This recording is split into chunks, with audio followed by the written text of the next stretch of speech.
We began with that Alabama special election. Voters getting ready to head to the polls tomorrow. They're going to decide whether it will be Republican Roy Moore, Democrat Doug Jones that will fill that seat, the now vacant seat of Attorney General Jeff Sessions. A Fox News poll showing Doug Jones with a 10-point lead on Roy Moore. Moore Moore actually hitting the campaign trail today one last time with an election eve Drain the Swamp rally. It's going to be at Midland City, Alabama later on tonight. Meanwhile, I want to bring in Texas Congressman Louie Gohmert, who is at the rally, and he joins us now. Congressman Gohmert, thanks a lot. All eyes on Alabama all of a sudden. It is the center of the universe, and it seems like everything is at stake. What do you expect tonight at the rally and tomorrow at the election?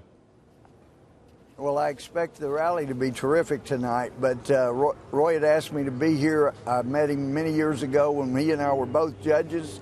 This is a man of principle, and I am just outraged and shocked at how many people who used to be for due process, something this country was about, turning around and said, oh, well, somebody made an allegation about sexual offenses, then he's got to go. My word, is that all it takes to lose an election? We saw fraudulent charges made by the FBI under Mueller against Ted Stevens, and then he was tried a week before the election. He lost by 1,200 votes. It cost him his seat. It cost him his life.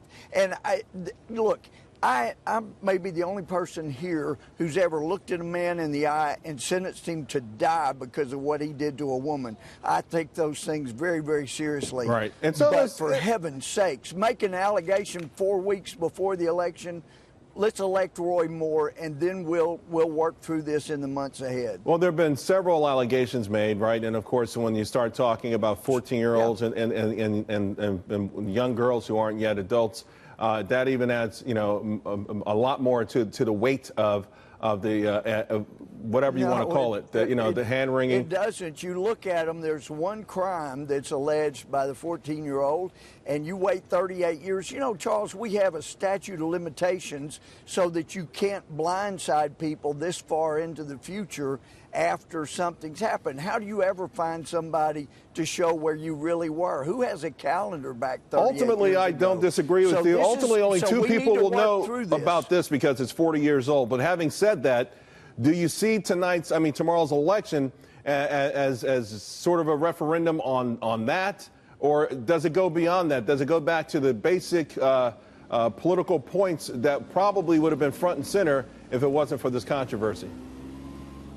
Well, it would be front and center if it weren't for the controversy, and Roy Moore would have blown Doug Jones away. The only chance they had, spending $30 million in the primary, $60 million or whatever it is, try to take him out, they had no chance unless they waited to the last minute, brought these allegations. And I get tired of hearing people say, oh, but they sounded, so convincing. Look, I spent a decade listening to people trying to decide what was truthful and what wasn't, and always people were very polished in their presentations because their lawyers always got them ready.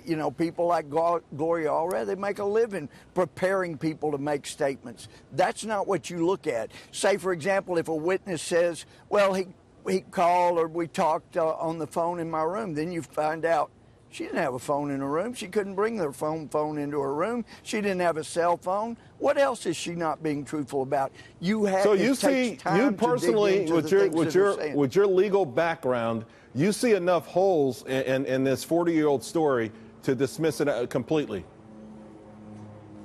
I've seen enough holes to know that Roy Moore needs to be elected tomorrow, and in the months ahead, let's work through the evidence. Let's don't do what happened to Ted Stevens and jump the gun based on fraudulent evidence, and then we find out after the election and it's turned over to a Democrat and a lot of damage is done to America. That's Supreme Court justice.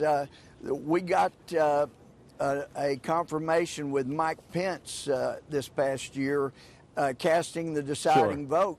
If that seat is in the hands of a Democrat, that vote won't do it. We know that we know that perhaps the entire Trump agenda could be at risk tomorrow, but some folks are saying it's even bigger than that. And I can tell you, Charles, if a year from now we finally get to the bottom and we find that there was substance to it, then I have no problem. I sent people to prison for their lives and to death. But you don't take away due process. What do we become, an oligarchy where the senators say, we're not sure we want him to be part of our club? No, this is for Alabama to decide. The people here in this state need to decide, and I'm here to remind them of that. Congressman Louie Gohmert, we always appreciate when you're on the show. Thank you very much.